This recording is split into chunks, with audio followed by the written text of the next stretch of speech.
Tired of dealing with annoying flies, fruit flies, and gnats in your home? The Zevo Flying Insect Trap is your ultimate solution. Don't wait.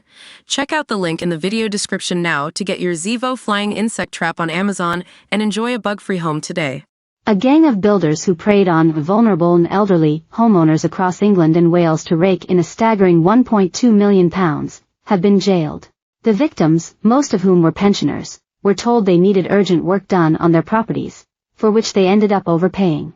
Prosecuting the case at Teesside Crown Court, Jamie Hill KC said, the fraud involved failing to undertake those works or not undertaking them reasonably, overcharging for the works and then making representations they had been completed satisfactory. Operating in North Yorkshire, Nottinghamshire, Manchester, North Wales, London, and the West Midlands, the criminals were branded predators by the son of one of the victims. One case involved an elderly couple who were approached by the gang in 2020 and told they needed a new roof. They handed over an eye-watering £365,000. A separate incident in Stokesley saw a 93-year-old pensioner cold-called by the thugs in June 2020. The man was identified by the gang as an easy target and told to pay up a whopping £1,400 for the building works, before being asked for a further £400. But the shameless criminals did not stop there. Prosecutor Mr. Hill told the court, he made payment in cash to the males who attended his house and then he was suddenly asked for another £12,000. He was only prevented from writing out a check when a neighbor intervened. A surveyor looked at the property and said no work of any value had been carried out whatsoever. A victim impact statement from the 93-year-old son was read out in court.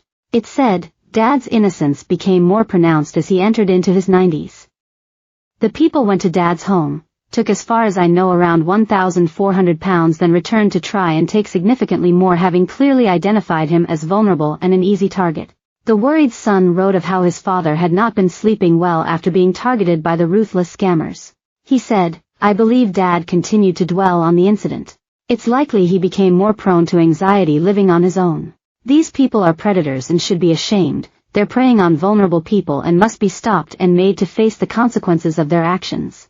Due to the sheer number of defendants involved in the case, sentencing has been split over 2 hearings.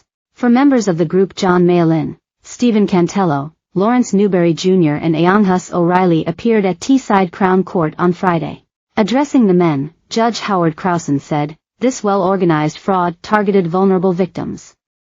I think anybody with elderly residents dreads the possibility of their loved ones becoming convinced by the lies of rogue traders. You all demonstrated an ability to identify vulnerable targets and exploited them with no concern for them, driven only by greed. Sometimes work was not done at all, and sometimes work was done which was so incompetently performed it might have been better if it had not been started. Sometimes the sole purpose was to give the false impression that the work promised had been done when it had not. The men received the following sentences. Lawrence Newberry JNR, 33, of Northwich, Cheshire, pleaded guilty to conspiracy to defraud, conspiracy to convert criminal property, and to being a member of an organized crime group. He was sentenced to 7 years. Stephen Cantello, 59, of Manchester, pleaded guilty to conspiracy to launder during his trial last year and received 17 months, suspended for 2 years. Ayanghus O'Reilly, 49, of No Fixed Abode, was convicted at trial of conspiracy to defraud and conspiracy to launder and was sentenced to 3 years. John Mayallin, 39, of Staindrop Street, Hartlepool, pleaded guilty to conspiracy to defraud. He received 5 years and 3 months for these and other unrelated offenses. A further 6 defendants are set to be sentenced at the end of the month. The case, known as Operation Zagreb, involved years of painstaking work by North Yorkshire Trading Standards officers, working alongside councils and police forces across the country. Councillor Greg White told of the investigation's huge scale and complexity.